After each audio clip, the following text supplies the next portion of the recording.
This ABC 15 Flash Briefing is sponsored by Sanderson Ford. Straight up. Hello, I'm Justin Pizzera with your afternoon update from ABC15 Arizona. The days of wearing a mask at the airport could soon be over if a group of airlines has its way. These 10 U.S. airlines and cargo carriers have a request for the Biden administration. They want to get rid of mask mandates on flights and test requirements for international travel. The federal transportation mask mandate does end on April the 18th, barring another extension. The White House says it's consulting with the CDC about lifting this earlier. The CDC reports cases are trending down. It also is warning the new Omicron subvariant is more transmissible than the original version. Look at hospitalizations for COVID-19. We look at hospital capacity. And importantly, we also look at cases. So all of those go into the formulation as we use those metrics for future guidance. Look around you. This is the power. We, the people, have the power.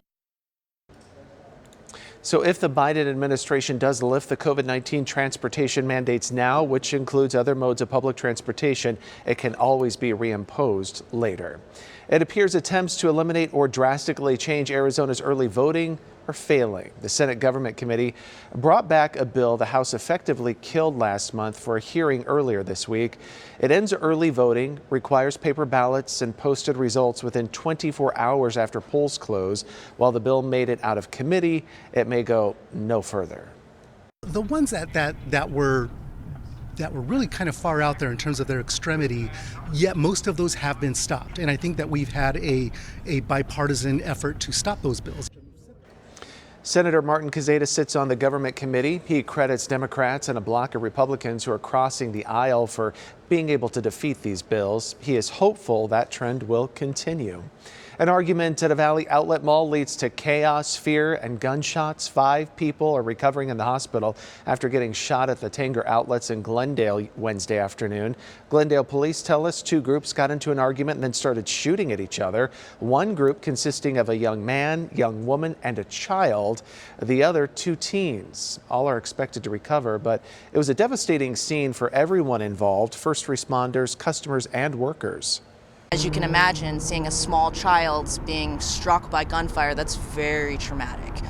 They did do CPR. Honestly, the only thing that was going through my mind is getting everyone safe, getting everyone in the bag, locking the door to make sure, like, if the person was running, to not go inside the store because all of us are in the bag.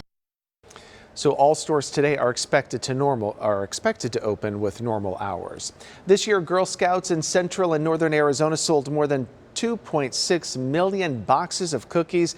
That's about 380 boxes apiece, which is up from last year. The top cookie seller, Caitlin of Troop 2232 in Glendale, she sold more than 7,700 boxes. The top troop was Troop 558 in Peoria, who sold more than 64,000 boxes. The money raised will then go to local girls to take part in community programs and projects over the next year.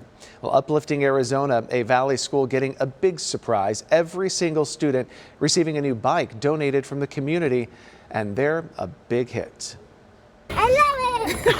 There we go.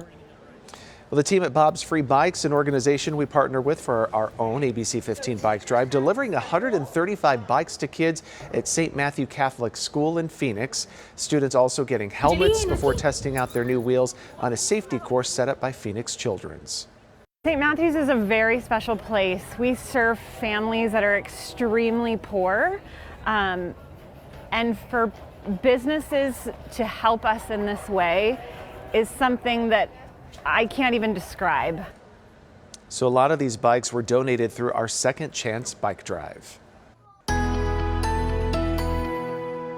Time now for that most accurate forecast. I'm meteorologist Iris Hermosillo. Our warm-up is kicking in as high pressure begins to build in. Today, a high of 87 degrees, 6 degrees warmer than it was yesterday. Then we're talking the first 90s of the year tomorrow. Up to 94 degrees. That would also be a record-setting temperature, as tomorrow's record high is 93, set back in 1990. So we're looking to set a new record tomorrow. Then we'll go a little warmer on Saturday with a high of 96. The record on Saturday, though, is 100. So Saturday won't be record-breaking, but it's going to be warmer with increasing clouds too. Those clouds will be moving in as we track a storm system. So high pressure builds in, that brings the warmth. Then we've got a storm coming in from the west early next week. It'll bring the clouds out ahead of it initially, and then by Monday into Tuesday, we start to see those rain chances go up across the state with a chance for snow in the high country too. And notice what's happening. Temperatures are in the 90s through the weekend. Then we dip into the 80s Monday before falling into the 70s by Tuesday. Get another update tonight. Until then, get the latest news, weather, and traffic at abc15.com or by downloading the free ABC15 mobile app. This ABC15 Flash Briefing is sponsored by Sanderson Ford. Straight up.